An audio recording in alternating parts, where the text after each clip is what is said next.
Well-being is realized by small steps, but is truly no small thing.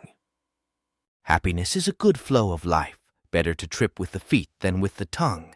We have 2 ears and 1 mouth, so we should listen more than we say. Man conquers the world by conquering himself. A bad feeling is a commotion of the mind, repugnant to reason, and against nature. If you lay violent hands on me, you'll have my body, but my mind will remain with Stilpo. The goal of life is living in agreement with nature. If it is not right, do not do it. If it is not true, do not say it. Think of the life you have lived until now as over, and as a dead man, see what's left as a bonus and live it according to nature. Love the hand that fate deals you and play it as your own, for what could be more fitting? You could leave life right now. Let that determine what you do and say and think. In your actions, don't procrastinate.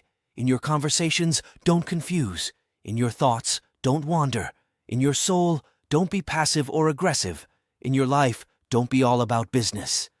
It's time you realize that you have something in you more powerful and miraculous than the things that affect you and make you dance like a puppet. The best revenge is not to be like your enemy. Waste no more time arguing what a good man should be. Be one. If anyone can refute me, show me I'm making a mistake or looking at things from the wrong perspective, I'll gladly change.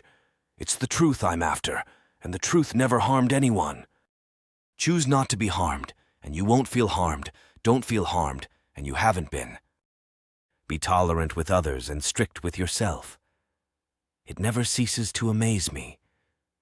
We all love ourselves more than other people, but care more about their opinion than our own. Let us prepare our minds as if we'd come to the very end of life. Let us postpone nothing. Let us balance life's books each day. The one who puts the finishing touches on their life each day is never short of time. First say to yourself what you would be, and then do what you have to do. How long are you going to wait before you demand the best for yourself? Curb your desire. Don't set your heart on so many things, and you will get what you need. The chief task in life is simply this: to identify and separate matters so that I can say clearly to myself which are externals not under my control, and which have to do with the choices I actually control. Where then do I look for good and evil? Not to uncontrollable externals, but within myself to the choices that are my own. Don't seek for everything to happen as you wish it would, but rather wish that everything happens as it actually will. Then your life will flow well. If anyone tells you that a certain person speaks ill of you, do not make excuses about what is said of you, but answer, "He was ignorant of my other faults, else he would have not mentioned these alone." That's why the philosophers warn us not to be satisfied with mere learning, but to add practice and then training. For as time passes, we forget what we learned and end up doing the opposite, and hold opinions the opposite of what we should. The key is to keep company only with people who uplift you, whose presence calls forth your best. If you want to improve, be content to be thought foolish and stupid. Nothing, to my way of thinking, is a better proof of a well-ordered mind than a man's ability to stop just where he is and pass some time in his own company. We are more often frightened than hurt, and we suffer more in imagination than in reality. How does it help? To make troubles heavier by bemoaning them.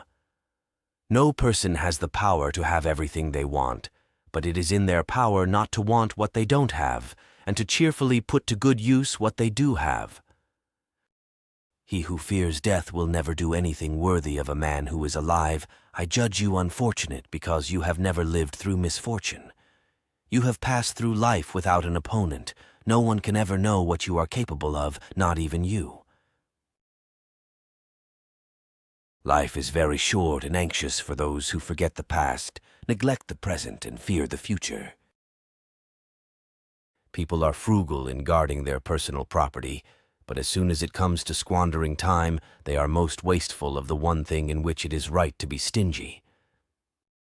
The chief task in life is simply this: to identify and separate matters so that I can say clearly to myself which are externals not under my control, and which have to do with the choices I actually control. Where then do I look for good and evil? Not to uncontrollable externals, but within myself to the choices that are my own. The exercise of the virtues is itself a crucial component of the good life for man. I can only answer the question, what am I to do? If I can answer the prior question, of what story or stories do I find myself a part?